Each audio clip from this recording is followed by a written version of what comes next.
രാജയോഗ ജനനിയായ ശാരദ വാഴുന്നിടം. ഗുരുദേവ തൃപ്പാദങ്ങളുടെ ദിവ്യ സാന്നിധ്യമുള്ള പുണ്യഭൂമി. ഭൂമിയിലെ സ്വർഗം എന്ന് ഭക്തന്മാർ വിശേഷിപ്പിക്കുന്നിടം. വരൂ ലോകപ്രസിദ്ധമായ ശിവഗിരിയിലേക്ക്. ശ്രീനാരായണ ഗുരുദേവന്റെ തൃക്കൈകളാൽ പ്രതിഷ്ഠിച്ച അറിവിന്റെയും ജ്ഞാനത്തിന്റെയും ദേവതയായ ശാരദാദേവി. വെള്ളിത്താമരയിൽ അസാധാരണമായ പ്രഭയോടുകൂടിയ പഞ്ചലോക വിഗ്രഹ പ്രതിഷ്ഠയാണ് ഇവിടെയുള്ളത്. ശാരദാമഠം 1909 ഗുരുദേവൻ തറക്കല്ലിട്ട് 1912 ചിത്രാപൗർണമി ദിവസത്തിലാണ് ശാരദാ പ്രതിഷ്ഠ നടത്തിയത്. അഷ്ടഭുജ ആകൃതിയിലാണ് ശാരദാമഠം പണിതിട്ടുള്ളത്. വൃത്താകൃതിയിലുള്ള ചെറിയ മതിൽക്കെട്ടിനുള്ളിലായി വെള്ളമണൽ വിരിച്ചതിന് നടുക്ക് 6 ജനലുകളോടും 2 കതകുകളോടും കൂടിയാണ് ശാരദാമഠം. 4 തൃക്കൈകളിലായി ശുകം, അമൃതകുംഭം, വേദം, ചിന്മുദ്ര എന്നിവയാണ് ശിവഗിരീശ്വരിക്കുള്ളത്. നമ്മുടെ ശാരദയ്ക്ക് ജലവും പുഷ്പവും മതിയാവൂ എന്നാണ് ഗുരുദേവൻ പറഞ്ഞത്. അതിനാൽ തന്നെ പ്രത്യേക നിവേദ്യമോ അഭിഷേകമോ ഇവിടെയില്ല. മനസ്സിനും ശരീരത്തിനും കുളിർമയും ശാന്തിയും നൽകുന്ന അന്തരീക്ഷമാണ് ഇവിടെയുള്ളത്. 1909 ശാരദാ പ്രതിഷ്ഠയുടെ ശിലാസ്ഥാപനം കഴിഞ്ഞ് ഗുരുദേവൻ രചിച്ച കൃതിയാണ് ജനനി നവരത്ന മഞ്ജരി. ജനനിക്ക് അർപ്പിക്കുന്ന 9 പദ്യരത്നങ്ങളുടെ ഒരു പൂങ്കുല എന്ന അർത്ഥത്തിലാണ് ജനനി നവരത്ന മഞ്ജരി എന്ന പേര് വന്നത്. ഒന്നായ മാമതിയിൽ നിന്നായിരം ത്രിപുടി വന്നാശുതൻ മതി മറന്ന് അന്നാദിയിൽ പ്രിയമുയർന്നാടലാം കടലിലൊന്നായി വീണു വലയും എന്നാശയം ഗതിപെറും നാദഭൂമിയിലമർന്നാവിരാഭ പടരും ചിന്നാഭിയിൽ ത്രിപുടി എന്നാണറുംപടി കലർന്നാറിടുന്നു ജനനി. ശാരദാ പ്രതിഷ്ഠയ്ക്ക് ശേഷം മഹാകവി കുമാരനാശാനോട് ഗുരു കൽപ്പിച്ച പ്രകാരം രചിച്ച കൃതിയാണ് ശാരദാഷ്ടകം.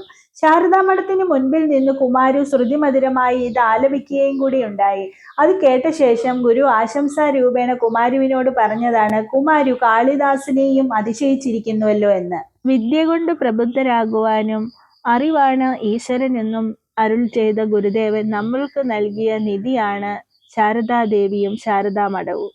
ഗുരുദേവ ഭക്തർ ശാരദാ സന്നിധിയിൽ വെച്ചാണ് വിവാഹവും ചോറൂണ് കർമ്മങ്ങളും ആദ്യാക്ഷരം കുറിക്കലും എല്ലാം നടത്തി വരുന്നത്.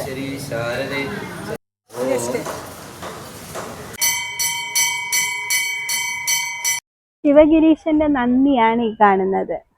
ഇതാണ് പർണശാല. ശിവഗിരി മഠത്തിന്റെ ഓരോ ദിവസവും തുടങ്ങുന്നത് പർണശാലയിലെ ഗുരു കൽപ്പിതമായ ഹോമത്തിലൂടെയാണ്. ഓം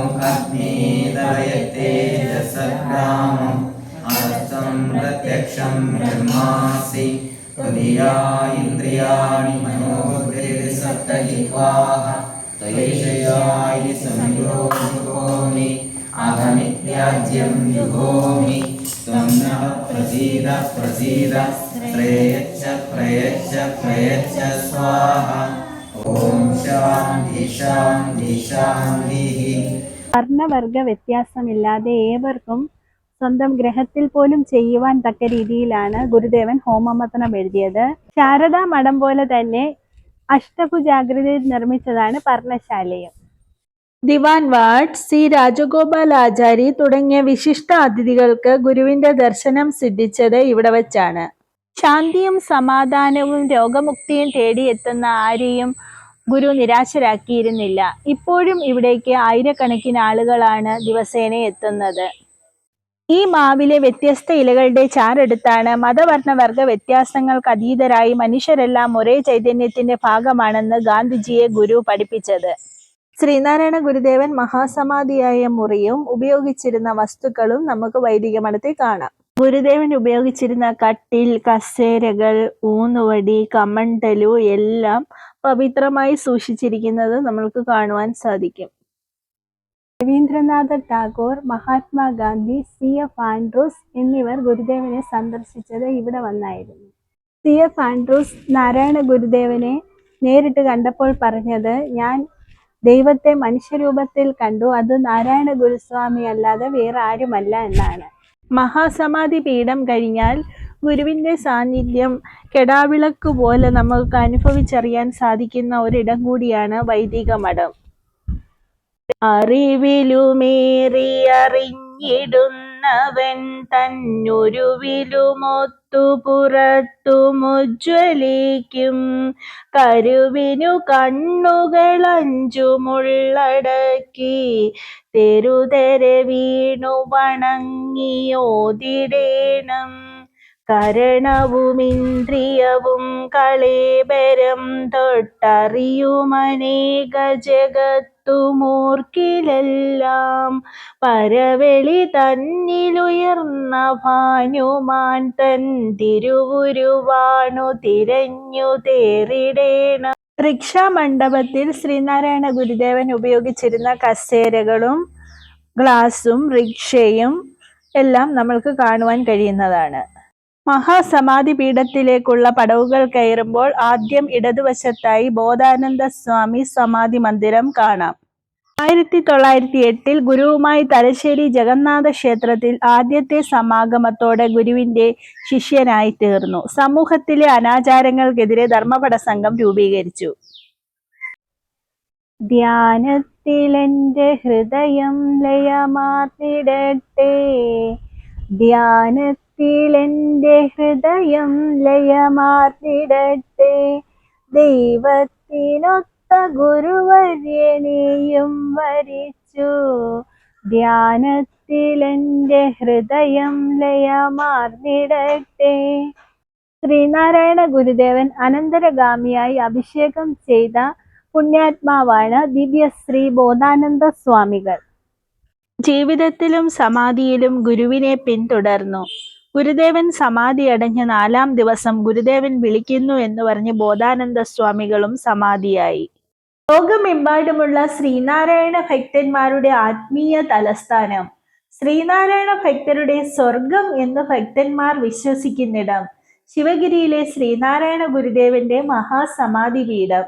ഇവിടെ വന്ന് ദർശനം നടത്തി പ്രദക്ഷിണം ചെയ്ത് ആ ദിവ്യ സന്നിധിയിൽ അല്പനേരം കണ്ണടച്ച് ഗുരുവിനെ ധ്യാനിച്ചിരുന്നാൽ കിട്ടുന്ന പ്രത്യേക ആത്മീയ അനുഭൂതി ലോകത്ത് മറ്റെവിടെ പോയാലും കിട്ടില്ല.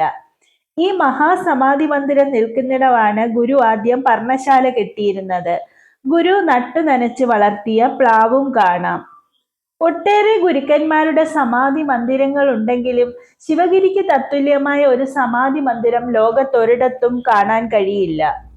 മഹാസമാധി മന്ദിരവും നാരായണ ഗുരുവിന്റെ മനോഹരമായ മാർബിൾ വിഗ്രഹവും സ്വന്തം ചിലവിൽ പണികഴിപ്പിച്ചത് കടുത്ത ശ്രീനാരായണ ഗുരുഭക്തനും വ്യവസായിയുമായ MP മുത്തേടത്താണ്.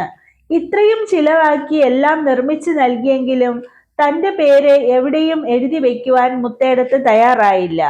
ശ്രീനാരായണ ഗുരുദേവൻ നൽകിയ 3 റുപ്പിക നാണയം ചന്ദനപ്പെട്ടിയിലാക്കി തന്റെ ജീവിതാവസാനം വരെ സൂക്ഷിച്ചിരുന്നു. തന്റെ എല്ലാ ഐശ്വര്യത്തിനും കാരണം ഗുരുകാരുണ്യമാണെന്ന് വിശ്വസിച്ചിരുന്ന യഥാർത്ഥ ഗുരുഭക്തനായിരുന്നു അദ്ദേഹം. കാശിയിലെ പശുപതിനാഥ മുഖർജി വ്രതം നോറ്റ് നിർമ്മിച്ചതാണ് ഗുരുദേവന്റെ വെണ്ണക്കൽ പ്രതിമ.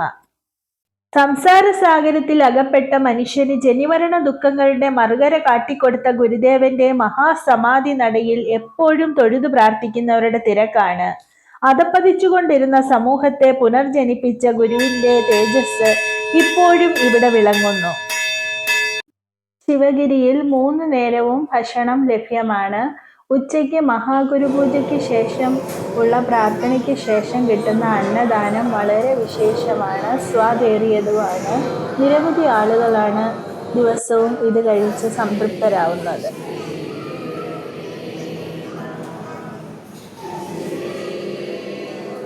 ഗുരുപൂജയും മഹാഗുരുപൂജയും നടത്തുന്നത് വളരെ വിശേഷമാണ്.